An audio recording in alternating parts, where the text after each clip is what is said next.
Good morning, YouTube viewers and subscribers. So, talk about opposite ends of the spectrum. The last week or so, 2 weeks, I've been doing a lot of large twin-cylinder engine runs, and of course, the beautiful and awesome 4-cylinder OS Pegasus engine.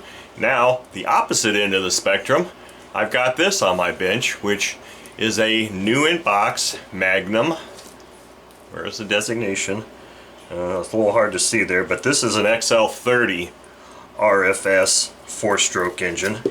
Now I have several videos showing one of these that I had way back in 2016 in some 30 size 4-stroke comparisons, but I never actually just featured just this engine itself. So this is an engine that many of you who are really into the glow engine aspect of the hobby will realize now that Magnum, ASP, SC, it appears that their factory is shut down.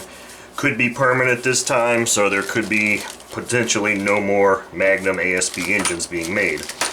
So it's kind of one of the reasons why I figured I saw this on RC groups from a good friend of mine. I figured I better get my hands on one and have one to keep for a while because they're going to be non-existent. So this is the FS30 Magnum engine. It's a cute little engine. And the one I had years ago, it ran pretty well. This one is brand new in box, never seen fuel, doesn't even have a glow plug in there. So that's kind of what I'm going to do here is we'll look at the accessories that come with it, the exhaust and the high-speed needle. And instead of doing like a quick look or a look inside of this engine, we are going to do a run of this engine, if I can ever get the high-speed needle to screw in here.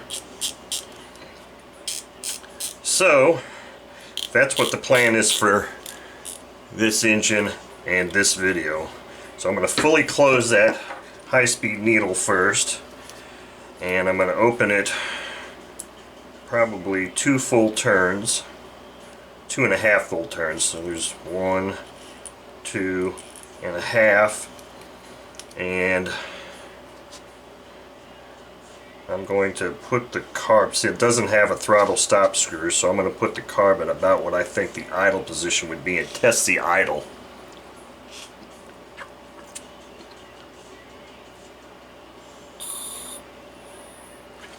Feels like that might be a little bit too closed, because it wasn't blowing any air out. So I'm going to open this just a little bit here. My screwdriver and eyes will work. Reset this back to about 1 millimeter or so.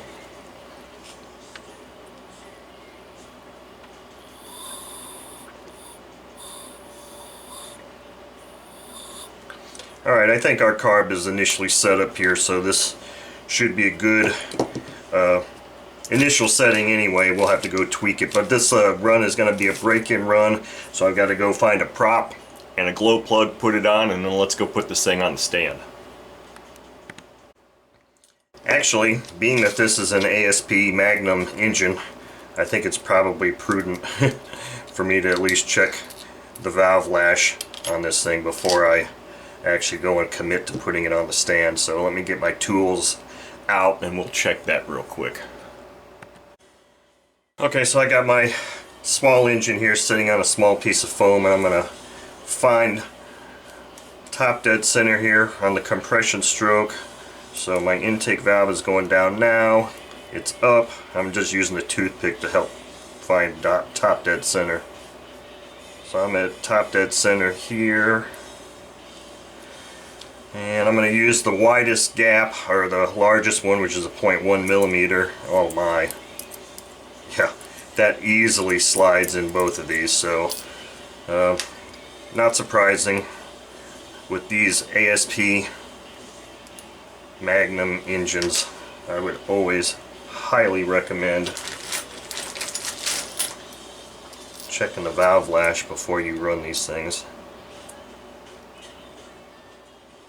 Okay, so I got the valve lash set now. All I'm going to do now is just put a little drop of oil on this whole little mechanism up here, a couple drops on the springs, maybe a drop or two down the glow plug hole. Rotate this guy through a couple times, and now she should be ready to go out for a run.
Okay, so I think that's a good first break-in run. I didn't go through anywhere near the fuel I put in this tank. I probably put 5 ounces, 6 ounces of Morgan's Omega control line fuel. Its control line fuel is 10% nitro, and it's a 22% oil content. It's 50-50 synthetic and castor. I figured for a first break-in run, the instructions recommended a higher castor content for break-in, and I've got the suggested break-in prop, which is a 9.5 prop on here. So as you can see, this engine, it took prime very easily. It started very easily for the very first time. I've got a used OSF glow plug in there. It's a nice little engine. It ran really well for the break-in run, which is amazing.